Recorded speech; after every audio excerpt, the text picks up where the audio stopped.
नमस्कार। आज हम सीधे मुद्दे पर आते हैं। भारत की एक बहुत बड़ी स्वास्थ्य योजना है आयुष्मान कार्ड। इसको प्रधानमंत्री जन आरोग्य योजना मतलब PMJAY भी कहते हैं। आज हम इसी की तह तक जाएंगे।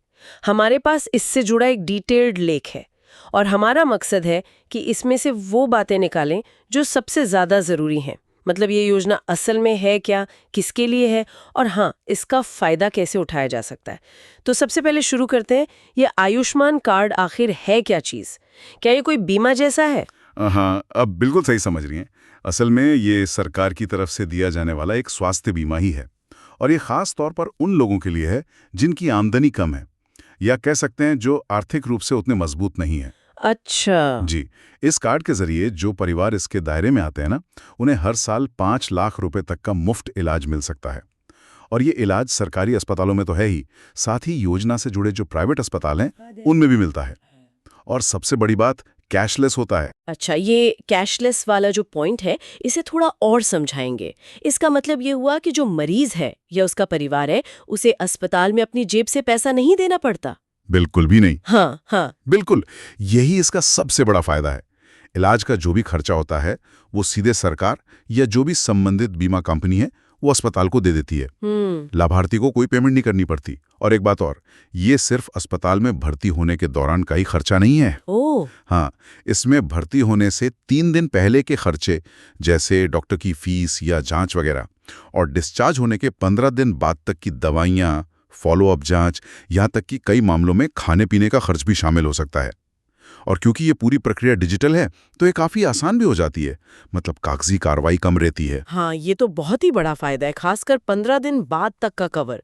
अब सबसे अहम सवाल पर आते हैं, कौन लोग इस कार्ड के लिए पात्र हैं? मतलब कौन इसे बनवा सकता है? ये कैसे तय होता है? देखिए, पात्रता का जो मुख्य आधार है, वो है 2011 की सामाजिक आर्थिक जाति जनगणना, जिसे SECC कहते हैं। ये एक बड़ा सर्वे हुआ था जिससे देश भर में गरीब और वंचित परिवारों की पहचान की गई थी। अच्छा, वो 2011 वाला सर्वे। जी। और साथ ही जो परिवार पहले से राष्ट्रीय स्वास्थ्य बीमा योजना मतलब RSBY में शामिल थे, वो भी अपने आप इसके दायरे में आ गए हैं। तो इसका मतलब ये हुआ कि गांव और शहर के लिए शायद अलग-अलग क्राइटेरिया होंगे। हाँ, मोटे तौर पर ऐसा ही है। जैसे अगर हम ग्रामीण इलाकों की बात करें, तो जिनके पास कच्चा मकान है, जो भूमिहीन दिहाड़ी मजदूर हैं, अनुसूचित जाति या जनजाति के परिवार हैं, या ऐसे परिवार जिनमें 16 से 59 साल का कोई कमाने वाला पुरुष सदस्य न हो, या कोई विकलांग सदस्य हो और देखभाल के लिए कोई स्वस्थ अडल्ट न हो। और हाँ, मैला ढोने वाले परिवार भी इसमें शामिल हैं। ये तो गांव की बात हुई। और शहरों में? शहरी क्षेत्रों में पात्रता थोड़ी अलग तरह से देखी जाती है, ज्यादातर काम धंधे के आधार पर। जैसे रेहड़ी पटरी वाले हो गए, कूड़ा बीनने वाले, घरों में काम करने वाले लोग, सफाई कर्मचारी, कंस्ट्रक्शन मजदूर। अच्छा, ड्राइवर, रिक्शा चालक वगैरह भी? हाँ बिल्कुल, ड्राइवर, रिक्शा चालक, गार्ड, कुली, छोटे कारीगर, इस तरह के कई व्यवसायों से जुड़े लोग पात्र हैं। और एक और बात, 70 साल से ज्यादा उम्र के जितने भी बुजुर्ग हैं, उन सभी के लिए 5 लाख का स्वास्थ्य कवर है, चाहे वो किसी भी कैटेगरी में आते हों या नहीं। अरे वाह, ये तो मतलब बहुत बड़ी संख्या हो गई फिर तो। कोई अंदाजा है कि कितने लोग इसके दायरे में आ सकते हैं? हाँ, अनुमान तो यही है कि ये योजना लगभग 5.5 करोड़ लोगों को कवर करने का लक्ष्य रखती है। आप समझ सकती हैं, ये देश की करीब 40% आबादी है। मकसद एकदम साफ है कि स्वास्थ्य सेवाएं समाज के सबसे कमजोर तबके तक पहुंचें। यकीनन 5.5 करोड़ एक बहुत बड़ा आंकड़ा है। अच्छा, मान लीजिए कोई इन शर्तों को पूरा करता है, तो फिर ये कार्ड बनवाने का तरीका क्या है? क्या ये प्रोसेस बहुत मुश्किल है? नहीं, देखिए, सरकार ने कोशिश की है कि ये आसान रहे। इसके लिए कई रास्ते दिए गए हैं। एक तो है ऑनलाइन तरीका। नेशनल हेल्थ अथॉरिटी यानी NHA का लाभार्थी पोर्टल है, beneficiary.nha.gov.in, या फिर मोबाइल में आयुष्मान ऐप डाउनलोड कर सकते हैं। अच्छा, ऐप भी है? जी, मोबाइल नंबर से लॉगिन करके अपनी कुछ बेसिक जानकारी भरनी होती है, उससे पात्रता चेक हो जाती है और फिर eKYC पूरा करके कार्ड वहीं से डाउनलोड किया जा सकता है। आजकल डिजी लॉकर में भी ये सुविधा है। लेकिन अगर कोई ऑनलाइन उतना कंफर्टेबल ना हो तो? बहुत से लोग हैं जो शायद ऐप वगैरह इस्तेमाल ना कर पाएं। हाँ, बिल्कुल सही कहा आपने, उनके लिए भी सोचा गया है। वो अपने नज़दीकी कॉमन सर्विस सेंटर CSC जा सकते हैं, जिन्हें हम जन सेवा केंद्र भी कहते हैं, या फिर जो अस्पताल इस योजना में शामिल हैं, वहाँ जाकर भी पता कर सकते हैं। वहाँ अपने कुछ दस्तावेज जैसे आधार कार्ड, राशन कार्ड वगैरह दिखाने होंगे। वो लोग वेरिफिकेशन करके कार्ड बनवा देंगे। ये ज़रूरी था कि ऑनलाइन और ऑफलाइन दोनों रास्ते खुले रहें ताकि सब लोग इसका फ़ायदा उठा सकें। हाँ, ये तो अच्छा है कि दोनों विकल्प मौजूद हैं। फायदों की बात करें तो 5 लाख का कवर, कैशलेस इलाज और भर्ती से पहले और बाद के खर्चे शामिल होना, ये तो हम समझ गए। क्या कोई और खास बात है इस कार्ड की? हाँ, एक बहुत ही महत्वपूर्ण बात है इसकी, देशव्यापी पोर्टेबिलिटी। पोर्टेबिलिटी मतलब?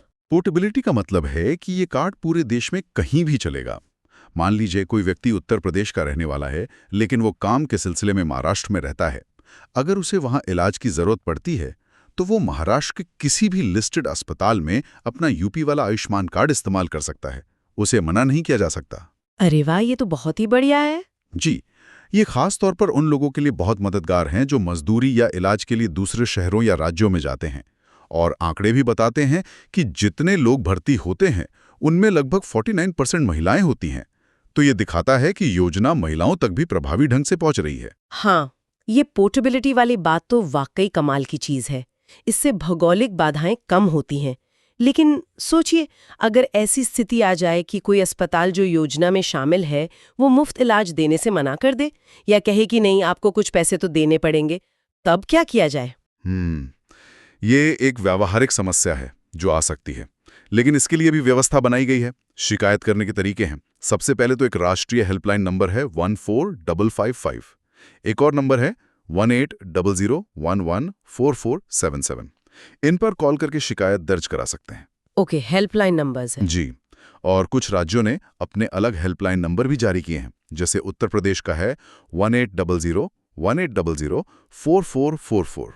अगर कोई ऑनलाइन शिकायत करना चाहता है तो PMJAY का अपना शिकायत निवारण पोर्टल है cgrms.pmjay.gov.in, या फिर उमंग ऐप UMANG ऐप से भी शिकायत हो सकती है। और अगर कोई व्यक्ति ऑनलाइन या फोन पर नहीं बल्कि लिखित में शिकायत देना चाहे तो?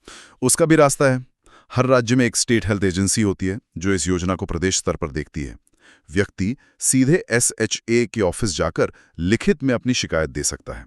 जब शिकायत दर्ज होती है तो एक रेफरेंस नंबर मिलता है जिससे बाद में अपनी शिकायत का स्टेटस भी पता किया जा सकता है। ठीक है, तो मतलब शिकायत करने के कई रास्ते हैं, फोन, ऑनलाइन और लिखित भी। तो अगर हम सारी बातों को समेटें तो आयुष्मान कार्ड एक बहुत बड़ी सरकारी स्वास्थ्य बीमा पहल है। ये करोड़ों जरूरतमंद लोगों को हर साल 5 लाख रुपए तक का कैशलेस इलाज देती है। पात्रता मुख्य रूप से 2011 के SEC डेटा और कुछ अन्य मानकों पर आधारित है और इसे ऑनलाइन या ऑफलाइन तरीकों से बनवाया जा सकता है। सबसे बड़ी बात, ये पूरे देश में मान्य है और अगर कोई दिक्कत आए तो शिकायत करने की भी व्यवस्था है। हाँ, आपने बिल्कुल सही सारांश दिया। योजना का ढांचा और उसका इरादा दोनों ही बहुत स्पष्ट और मजबूत लगते हैं।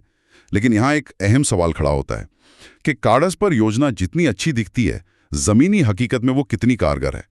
क्या सच में लोगों को बिना किसी परेशानी के आसानी से इसका लाभ मिल पा रहा है? इस पर लगातार नजर रखने और सुधार करते रहने की जरूरत है। बिल्कुल सही कहा आपने। अमल में लाना ही असली चुनौती होती है। और इसी से जुड़ा एक और सवाल मेरे मन में आ रहा है। हाँ, पूछिए। क्या सिर्फ स्वास्थ्य बीमा का कवर दे देना ही काफी है, या फिर हमें इसके साथ साथ मतलब पैरेलल में जो हमारे सरकारी और निजी अस्पताल हैं वहाँ स्वास्थ्य सेवाओं की क्वालिटी सुधारने और शायद अस्पतालों की संख्या बढ़ाने पर भी उतना ही जोर देना होगा, ताकि इस बीमा का जो असली फायदा है वो सही मायने में लाभार्थियों तक पहुंच सके? इस पर शायद हमें सोचना होगा।